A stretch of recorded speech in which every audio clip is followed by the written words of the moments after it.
pembahasan dengan NPM 2062201060. Baiklah, di sini saya akan mempresentasikan hasil proposal penelitian saya dengan judul Determinan Kinerja Keuangan pada Perusahaan LQ45 yang terdaftar di Bursa Efek Indonesia tahun 2018 sampai dengan tahun 2022. Adapun pokok pembahasan pada presentasi ini yaitu yang pertama ada pendahuluan, studi pustaka, dan metodologi penelitian. Baiklah, langsung saja. Yang pertama itu saya akan menjelaskan mengenai latar belakang masalah. Pesatnya perkembangan ilmu dan teknologi di Indonesia ditandai dengan perubahan kondisi lingkungan otomasi yang semakin meningkat, sehingga memicu persaingan yang ketat antar perusahaan. Persaingan yang ketat antar perusahaan memaksa setiap perusahaan memiliki keunggulan dibandingkan para pesaing, dan itu tercermin di dalam kinerja keuangannya. Kinerja keuangan sendiri merupakan hasil penilaian dalam pencapaian perusahaan dengan membutuhkan berbagai analisis rasio. Kinerja keuangan perusahaan dapat dilihat baik dari adanya laporan keuangan perusahaan yang diterbitkan secara publik maupun dari penyampaian yang dikeluarkan kepada investor. Kinerja keuangan dapat diukur menggunakan likuiditas, manajemen aset, perputaran kas, struktur modal, dan ukuran perusahaan. Fenomena kinerja keuangan muncul dalam beberapa kasus akhir-akhir ini, khususnya pada perusahaan yang terdaftar dalam LQ45, di mana sejumlah emiten yang terdaftar dalam LQ45 mengalami penurunan kinerja di awal tahun 2022.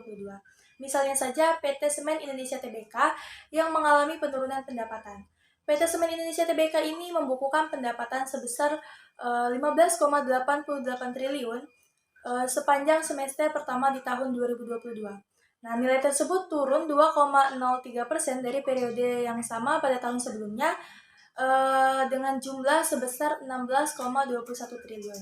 Untungnya, laba periode berjalan yang diatribusikan kepada pemilik entitas induk berhasil meningkat jadi 828,76 miliar dari yang sebelumnya hanya sebesar 794,12 miliar. Identifikasi masalah pada penelitian ini yaitu yang pertama, terjadi penurunan kinerja keuangan pada indeks LQ45 di tahun 2022. Kemudian yang kedua, adanya hasil penelitian terdahulu yang tidak konsisten. Batasan masalahnya yaitu, agar pembahasan tidak meluas, maka batasan masalah yang dibahas dalam penelitian ini adalah kinerja keuangan yang diukur dengan return on asset ratio, likuiditas yang diukur dengan current ratio, manajemen aset yang diukur dengan total asset turnover ratio, perputaran kas yang diukur dengan cash turnover, struktur modal yang diukur dengan debt to equity ratio, dan ukuran perusahaan yang diukur dengan LN total aset pada perusahaan LQ45 yang terdaftar di Bursa Efek Indonesia tahun 2018 sampai dengan 2022. Rumusan masalah pada penelitian ini yaitu yang pertama, apakah likuiditas berpengaruh terhadap kinerja keuangan? Yang kedua, apakah manajemen aset berpengaruh terhadap kinerja keuangan? Yang ketiga, apakah perputaran kas berpengaruh terhadap kinerja keuangan? Yang keempat, apakah struktur modal berpengaruh terhadap kinerja keuangan? Dan yang kelima, apakah ukuran perusahaan berpengaruh terhadap kinerja keuangan? Tujuan penelitian pada penelitian ini yaitu yang pertama, untuk mengetahui pengaruh likuiditas terhadap kinerja keuangan.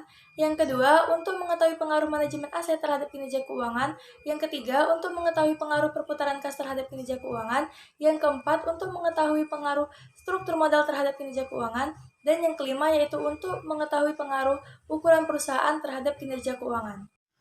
Manfaat penelitian pada penelitian ini yaitu yang pertama ada manfaat teoritis, yakni penelitian ini diharapkan bisa menjadi bahan informasi bagi pembaca dan referensi bagi peneliti selanjutnya untuk melakukan penelitian yang berhubungan dengan likuiditas, manajemen aset, perputaran kas, struktur modal, ukuran perusahaan, dan kinerja keuangan. Yang kedua, yaitu ada manfaat praktis, yakni penelitian ini diharapkan dapat dijadikan bahan sarana menambah ilmu bagi penulis, masukan atau sumber informasi bagi perusahaan, dan pertimbangan bagi calon investor dalam melakukan investasi dan sebagai bahan referensi dalam memahami kondisi keuangan perusahaan. Selanjutnya, ada deskripsi konseptual. Yang pertama yaitu ada teori sinyal dan teori struktur modal.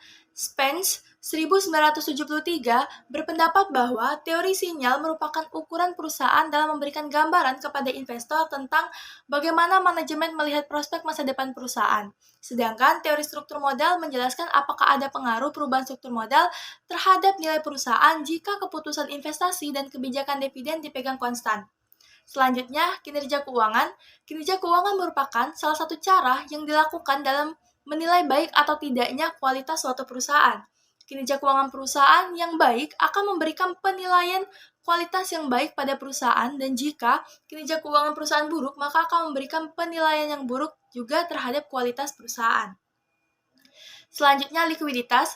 Likuiditas merupakan rasio yang digunakan untuk mengukur kemampuan perusahaan dalam membayar kewajiban jangka pendek yang segera jatuh tempo secara keseluruhan dengan menggunakan aktiva lancarnya.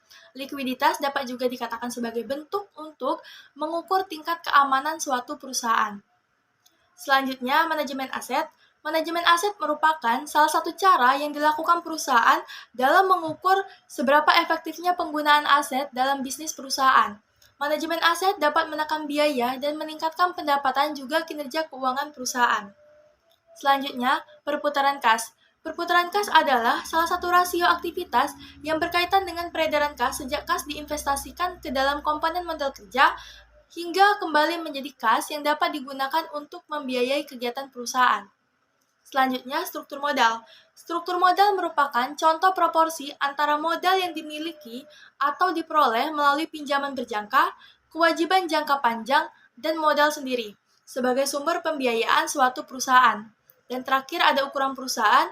Ukuran perusahaan merupakan nilai yang menunjukkan besar kecilnya perusahaan dan berapa banyak aset yang dimiliki oleh perusahaan. Selanjutnya, penelitian terdahulu. Penelitian yang dilakukan oleh Wulandari dan kawan-kawan 2020 mengenai pengaruh likuiditas, manajemen aset, perputaran kas, dan struktur modal terhadap kinerja keuangan, ditemukan hasil dalam penelitian tersebut yang membuktikan bahwa likuiditas berpengaruh positif dan signifikan terhadap kinerja keuangan, manajemen aset berpengaruh positif dan signifikan terhadap kinerja keuangan, perputaran kas tidak berpengaruh signifikan terhadap kinerja keuangan, struktur modal tidak berpengaruh signifikan terhadap kinerja keuangan.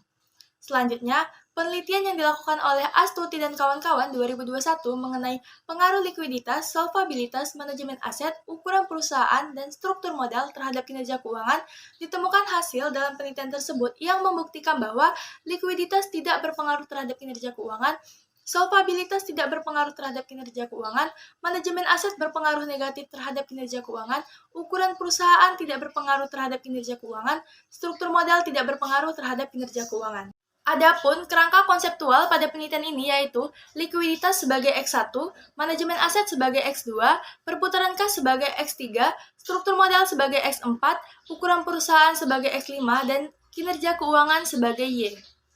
Selanjutnya, adapun hipotesis pada penelitian ini yaitu H1, likuiditas berpengaruh terhadap kinerja keuangan, H2, manajemen aset berpengaruh terhadap kinerja keuangan, H3, perputaran kas berpengaruh terhadap kinerja keuangan, H4, struktur modal berpengaruh terhadap kinerja keuangan, H5, ukuran perusahaan berpengaruh terhadap kinerja keuangan.